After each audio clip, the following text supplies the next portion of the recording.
Мен Әділет Қабдолла, Алаш партиясының ұйымдастыру комитетінің төрағасымын. 20 тамыз күні президент әкімшілігінің кеңсесіне арнайы хат жолдадық. Қазақстан Республикасының президенті Қасым-Жомарт Кемелұлы Тоқаевқа. Дат. Қымбатты Қасым-Жомарт Кемелұлы.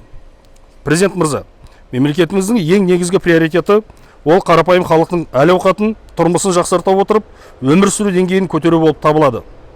Осы бағытта жұмыс жасап, халықтың жағдайын жақсарту үшін Алаш ұлттық патриоттық партиясының құру үстіндеміз. Халық жай жасанды жетістіктерді емес, өздері сезіне алатын нақты нәтижелі істерді күтеді сізден.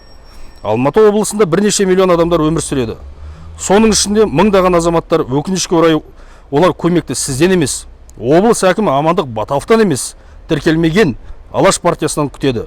Оған халықтың жазған мыңдаған арыздары дәлел болады. Қасым-Жомарт Кемелұлы.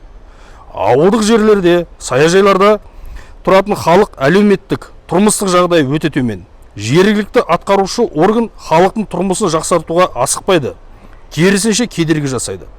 Тұрмысы ауылдық жерлерден де өте төмен мұң-мұқтаждарды естілмейтін саяжай тұрғындардың бізден көмек сұрауы, әкімдердің жұмыс жасай алмайтын нақтылайтын деп айтуға болады. Біз халықтың жанашыр азаматтары, сөзбен емес, іспен елдің болашағын жақсартуға ат салып жүрген Алаш зиялылардың ұрпақтарымыз. 3,5 жыл ішінде Алматы облысы бойынша саяжай тұрғындарына жасалып жатқан қиянаттары, әкімдердің жемқорлықпен құрылған заңсыз әрекеттерін әшкереледік. Осылардың негізінде сіздің көңіліңізді аудару үшін тіпті Алматы облысына барып, Баталов and саяжай мафиясы репортажы фильмін түсіріп, YouTube арнасына салдық. Бұл фильмде нақты барлық деректер, мағлұматтар дәлел ретінде қолданылды. Фильм шындықтың негізінде түсірілді. Осы репортаждың ішінде Алматы облысында халықтың санағын жасанды түрде азайтуы, жергілікті әкімдер 1 жасар балаға дейін сотқа беріп 500 мың теңге талап еткені, сот шешімдері орындалмауы және тағы да басқа бірнеше дәлелденген мәліметтер көрсетілді. Айда кететін жайт, осы фильмді түсірмес бұрын біз арнайы арыз хаттардың негізінде Алматы облысының әкіміне ұсыныстар жаздық. Оның жоғарыдағы ақпараттарымен Алматы облысының халқының мұң-мұқтажы негізінде мәмілеге келіп қоян-қолтық жұмыс жасауға шақырдық. Алматы облысының әкімі Баталов Амандық Ғаббасұлы жемқорлықпен саяжай тұрғындарына қатысты заңсыз әрекеттерге қатысы жоқ шығар деп, оны да ақтап алуға тырыстық. Баталов and саяжай мафиясы репортаж фильміне қатысты ресми жауап беруін ресми түрінде де, әлеуметтік желіде де сұрадық. Өкінішке орай, Баталов мырза саяжай халқының мұқтажына қатысты фильмге жауап бермей, үнсіз керең кейіп танытты. Президент мырза, еліміздегі 17 аймақ ішінде Алматы облысы көлем бойынша да, халықтың тығыз орналасуы бойынша да ең үлкен облыс болып табылады. Алматы облысының әкімі Амандық Ғаббасұлының саяжай халқының әлеуметтік тұрмыстық жағдайы бойынша немқұрайлықпен қарауы сіздің естуші мемлекет реформасына кедергі келіп отырғаны белгілі. Сонымен қатар, осы 1 жылдың ішінде Алматы облысы бойынша ең көп мемлекеттік қызметкерлердің, соның ішінде әкімдердің жемқорлықпен құрықталуы, сіздің жемқорлыққа қарсы қабылдаған қаулыңызға кері әсерін тигізіп отыр.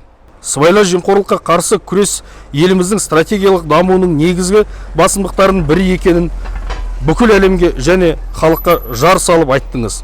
Тіпті Қазақстан Греко ұйымына мүше болды. Қарамағындағы қызметкерлердің сыбайлас жемқорлыққа қатысты анықталған жағдайда оның басшысының қызметін босатуын заңмен бекіттіңіз. Бірақ баяғы жартас сол жартас.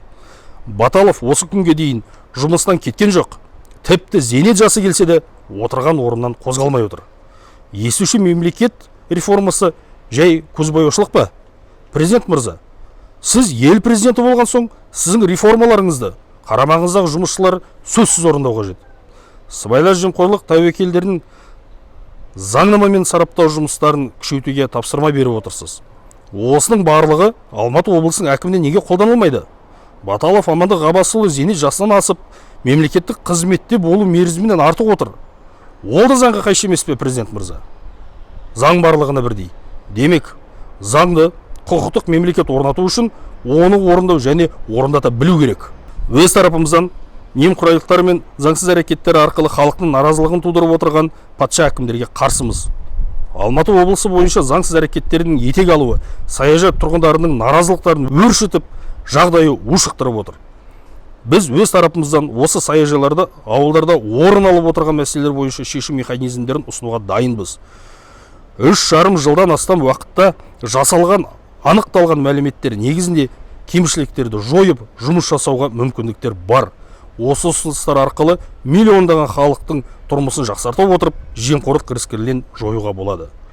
2006 жылы Алматы қаласында болған шаңырақ қанды оқиғасы осы саяжайдан бастау алған есіңізге саламыз, президент мырза. Алматы облысы патша әкімдерінің кесірінен халықтың билікке сенімі кетіп, наразылықтар ұлғаюда. Бұл жағдай еліміздің біртұтастығына, болашағына өте қауіпті екені сізге белгілі. Алматы облысының әкімінің тарапынан жасалып отырған заңсыз әрекеттерге көз жұма қарай алмаймыз. Аталған мәселелерді халықтың мұң-мұқтажын сындарлы диалог арқылы заңды жолмен шешуге ынталымыз. Қорытындысы: Алматы облысы әкімі Амандық Баталов естуші мемлекет реформасына кедергі жасап отырғаны және қарамағындағы қызметкерлер жемқорлық фактімен ұсталып жатқанда өз орында отырғаны. Егерде Баталов мырза жұмысынан кетсе, өзгелерге де үлгі болады. Датымыз осы. Және тіркелмеген Алаш партиясының қоятын талабы Алматы облысы әкімі Амандық Баталовты қызметінен босату. Құрметті Қасым-Жомарт Кемелұлы, сізді шынайы мемлекет басшы екенін көрсетуге талап етеміз.